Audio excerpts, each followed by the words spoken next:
This is the GERM Report for the week of August 24th. The price for Brent crude oil is moving in a narrow tunnel around $45 per barrel. Economic stagnation has been balanced out by a geopolitical risk premium emanating from the Persian Gulf and the Mediterranean Sea.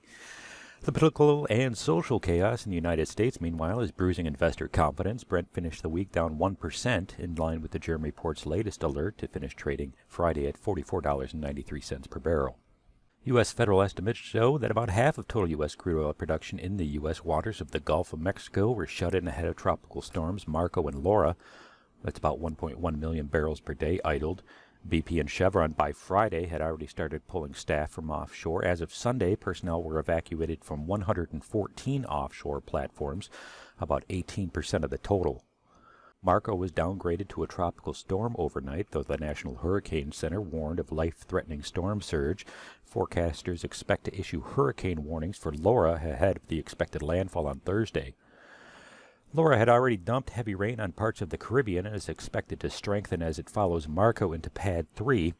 Hurricane Harvey in 2017 caused roughly $125 billion in damage, a tie with the damage from Hurricane Katrina in 2005. While neither storm is expected to strengthen to Harvey's eventual Category 4 status, the 1-2 punch could leave wells and refineries in Pad 3 underwater for weeks.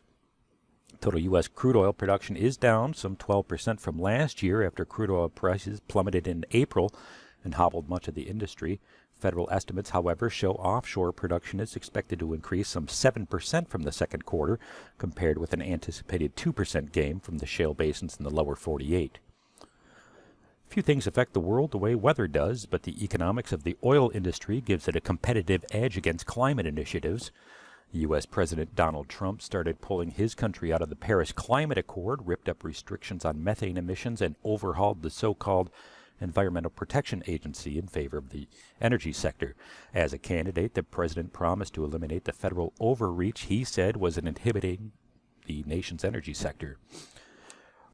A lack of global leadership in the age of global populism and nationalism leaves the green push up to the private sector. The dip into negative territory for West Texas Intermediate, the U.S. benchmark for the price of oil, and the stubbornness of $45 Brent has been something of a wake-up call for the industry, too. After Trump erased methane restrictions, BP stated that it remained committed to methane-free operations by 2050.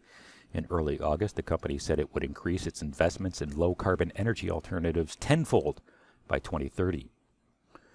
That looks good on paper, though conventional petroleum products will continue to dominate much of the consumer landscape. Birthday candles, crayons, polyester fibers, asphalt, charcoal briquettes, phonographic records, and nail polish are all petroleum products. On global climate initiatives, noted political scientists Robert Cohen and David Victor argue a green initiative only makes sense under certain circumstances. Greener jobs and cleaner tech could push the needle on investments, but that only makes sense if it provides, quote, a reliable source of private benefits.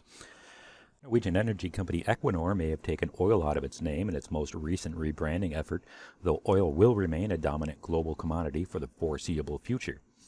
It is economically convenient to adopt a green agenda during a period of historically low oil prices and politically convenient to put on a good face. Nevertheless, climate change and oil will continue on a collision course, and abnormal storm activity in the Gulf of Mexico is but one example. This has been the GERM Report for the week of August 24th. I'm Dan Graber.